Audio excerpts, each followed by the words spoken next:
ستار العیوب ہے، اس اللہ پہ جھوٹ باندھ رہے ہیں امام حنیفہ رحمہ اللہ کے ذریعے آپ لوگ۔ امام حنیفہ کو تو بیچاروں کو پتہ بھی نہیں ہوگا، جیسے حضرت عیسیٰ کو پتہ بھی نہیں ہے کہ عیسائیوں نے کیا کیا ان کے ساتھ۔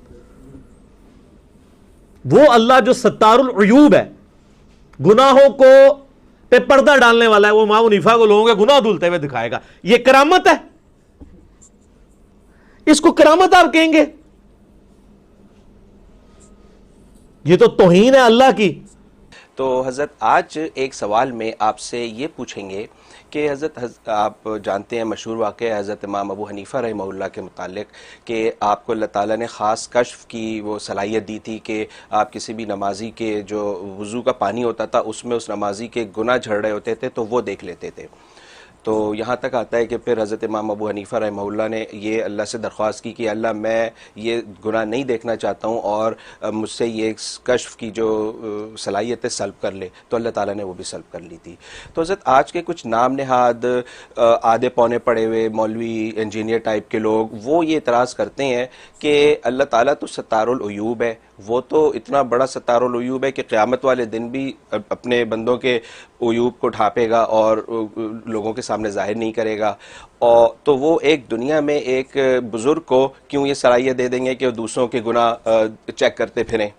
اور پھر وہ امام ابو حنیفہ یہ بھی اعتراض کرتے ہیں کہ یہ امام ابو حنیفہ اگر میں ان کو ایک انجینئرنگ کا فارمولہ دوں تو وہ یہ نہیں پڑھ سکیں گے جب تک میں انہیں نہیں پڑھاؤں، اور وہ نہیں سمجھ سکیں گے، یا وہ آج کی ڈیوائسز یوز نہیں کر سکیں گے جب تک ہم انہیں سکھائیں نہیں۔ تو جب وہ اتنا ایک ظاہری علم نہیں سمجھ سکتے امام ابو حنیفہ اگر آج آ جائیں تو وہ یہ اتنے چھپے ہوئے اتنے گہرے گناہ کیسے ڈیٹیکٹ کر لیتے تھے اور چیک کر لیتے تھے؟ تو حضرت اس کے بارے میں بتائیے گا کہ یہ بڑا ہی عجیب و غریب اعتراض کرتے ہیں اور عام خلقت کو اس سے بڑا کنفیوژن بھی ہوتا ہے اور شاید نقصان۔ اچھا شبہ ہے، بہرحال یہ ستی ذہن کی بات ہے جی، اور اس میں شک نہیں کہ آج کے جو سوشل میڈیا میں تو بہت سے جو ہے نام نیاد انجینئر قسم کے اسکالر جو ہے مارکیٹ میں آ گئے ہیں، انہیں دین میں کنفیوژن پیدا کر دیا ہے اور اس طرح کی باتیں کرتے ہیں۔ بھائی جو اللہ جو ہے وہ خوردبین کی آنکھ سے پانی میں دوڑنے والے جراثیم دکھا سکتا ہے، وہ کشف کی آنکھ سے گناہ نہیں دکھا سکتا؟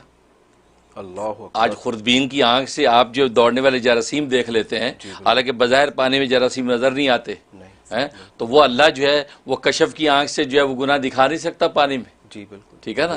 اور باقی یہ بات کہنا تو موزی کا خیز ہے کہ امام اعظم ابو حنیفہ آ جائیں تو انجینئر کا فارمولہ نہیں پڑھ سکتے ہیں۔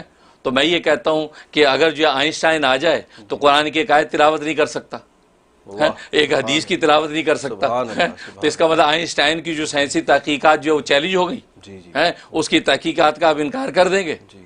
اس لیے کہ فیلڈ اپنی اپنی ہے۔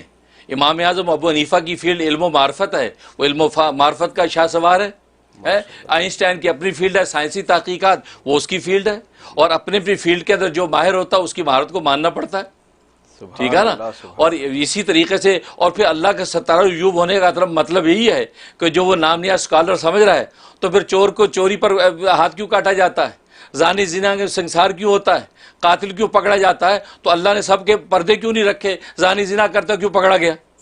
وہ اللہ نے پردہ اٹھایا تو پکڑا گیا نا، چور چوری کی سے پکڑا گیا، اس کا اللہ نے پردہ اٹھایا تو پکڑا گیا، اور تہمت لگانے والے جس تہمت لگاتا اللہ نے اس کو واشکاف کیا تو پکڑا گیا، تو اللہ نے پردے کیوں اٹھا دیے؟ تو پھر تو یہ حدود قصاص کا سارا نظام درم برم ہو جائے گا۔ سبحان اللہ، سبحان اللہ، زبردست لاجک۔ وہی نا، تو آپ زانی اور زانی پر کیسے او جی او زانی، یہ اللہ نے کیسے پردہ اٹھا دیا؟ اللہ سے ستارہ عیوب تھا، اس کے زنا کو کیسے ظاہر کر دیا اللہ نے؟ تو پھر تو آپ یہ کہیں گے یہ اعتراض تو اللہ پہ جاتا ہے، اور اللہ نے کہا کہ زانی کو سنسار کرو، اللہ نے کہا کہ چور کے ہاتھ کاٹو، ہے اللہ، تو اس کا مطلب اللہ ظاہر کرتا ہے، تو ظاہر کرنا اور چھپانا یہ دونوں اللہ کے وصف ہیں۔ اللہ کا نام ظاہر بھی ہے، اللہ کا نام باطن بھی ہے۔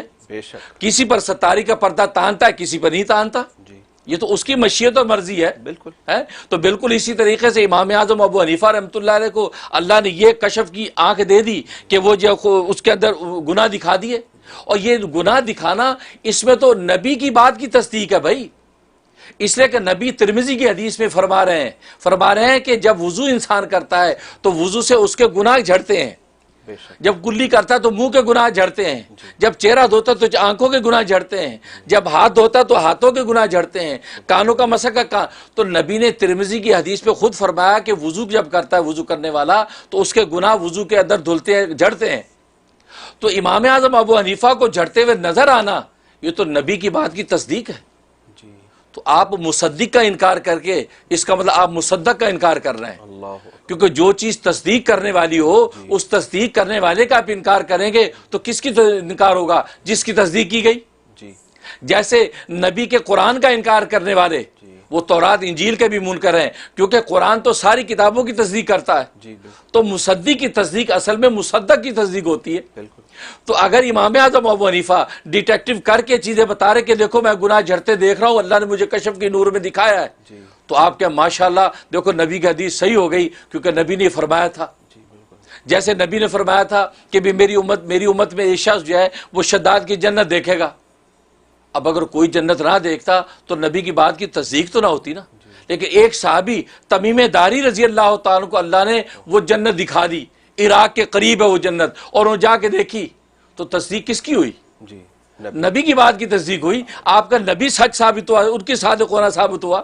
تو امام اعظم کو اگر یہ کشف اللہ نے دیا، اس سے تو نبی کی تصدیق ہو گئی کہ نبی نے جو ترمذی کی حدیث میں فرمایا وہ صحیح فرمایا کہ واقعی امام اعظم نے دیکھا۔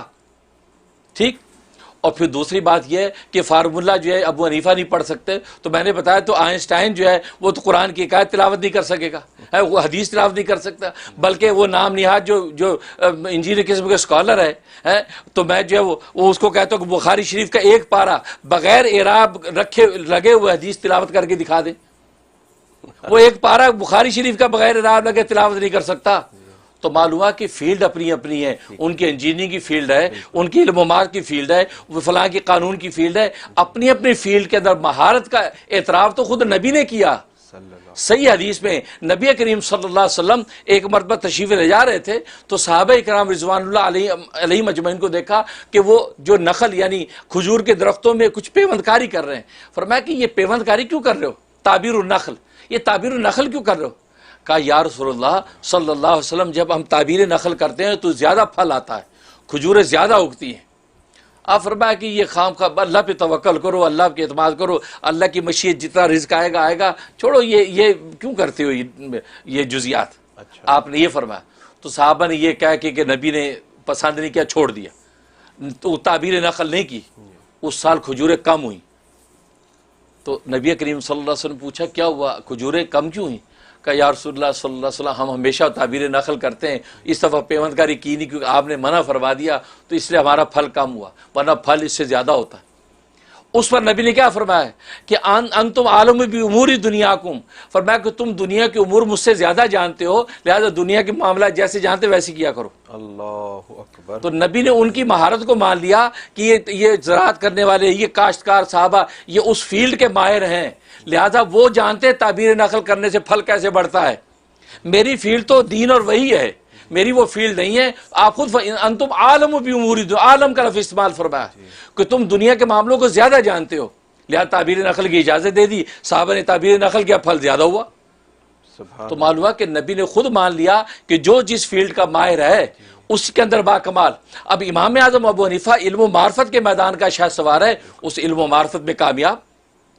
اب آپ یہ کہیں کہ امام اعظم آ جائے تو یہ انجینئرنگ کا فارمولہ نہیں پڑھ سکتا جب تک میں نہ پڑھاؤں، یہ انسٹرومنٹ نہیں استعمال کر سکتے ڈیوائسز جب تک میں نہ بتاؤں، تو پھر آپ کا آئنسٹائن بھی آ جائے، نیوٹن بھی آ جائے، آپ کے سارے سائنٹسٹ بھی آ جائیں، تو پھر وہ قرآن کی آیت اور نبی کے حدیث تلاوت نہیں کر سکتے، وہ جو فقہ کے جزیات کے کتاب کی تلاوت نہیں کر سکتے، تو کیا مطلب آپ کی سائنسی تحقیق ان کی چیلنج ہو گئی؟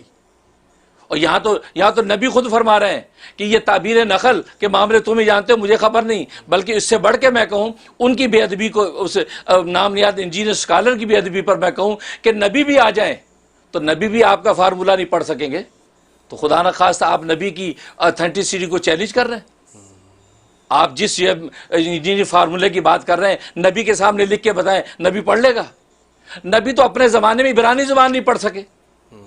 عبرانی زبان نبی نے زید ابن ثابت کو کہا عبرانی زبان سیکھو، سریانی زبان سیکھو، جو خطوط آتے ہیں میرے پاس سلاطین کے وہ مجھے پڑھ کے ترجمہ بتاؤ، تو نبی تو وہ نہیں پڑھ سکے۔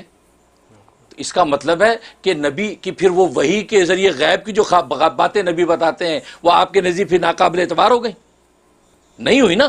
اس کا مطلب نبی کی وہ اپنی فیلڈ ہے, نبی وحی کے ذریعے سے وہ بتا رہے ہیں کہ جو آپ سوچ نہیں سکتے. اب آپ کہیں نہیں جی یار کیا بتا رہے ہیں, میں ان کے سامنے فارمولا رکھ دوں, نبی پڑھ نہیں سکیں گے. بلکہ حدیثوں ثابت ہوا کہ نبی نے سریانی ابراہیم زبان نہیں پڑھ سکتے, ایون عربی لکھی نہیں پڑھ سکتے تھے, اس قدر امی تھے. تو آپ نعوذ باللہ نبی کی شان کو چیلنج کریں گے پھر؟ معلوم ہے کہ نہ پڑھ سکنے کے باوجود نبی غیب کی وہ خبریں ہمیں سنا رہے ہیں کہ جس کا تصور نہیں ہے. بالکل اسی طریقے سے امام اعظم ابو حنیفہ اگر آپ کا انجینئر کا فارمولہ نہ بھی پڑھ سکیں پھر بھی علم و معرفت کے وہ اسرار کھول رہے ہیں جس کی کوئی نظیر نہیں ہے. سبحان اللہ سبحان اللہ. لہذا اگر جو پانی کے اندر دیکھ لیتے ہیں یہ تو امام اعظم ابو حنیفہ کی اپنے میدان میں انتہائی ترقی کی علامت ہے. اور پھر دوسری بات یہ میں نے اور آپ نے تو نہیں کی بات گھڑ لی, یہ تو بڑے بڑے لوگوں نے, علامہ شارانی جیسا آدمی ہے وہ المیزان الکبریٰ کے اندر یہ واقعہ خود نقل کر رہا ہے.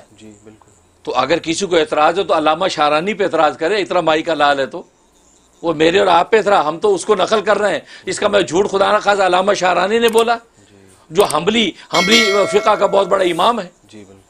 اس لیے یہ بے ادب لوگ ہیں, ان کو ادب نہیں ہے, اور ادب کے بغیر کچھ نہیں ہے. اور یاد رکھو جہاں ادب نہ ہو وہاں علم نہیں ہوتا.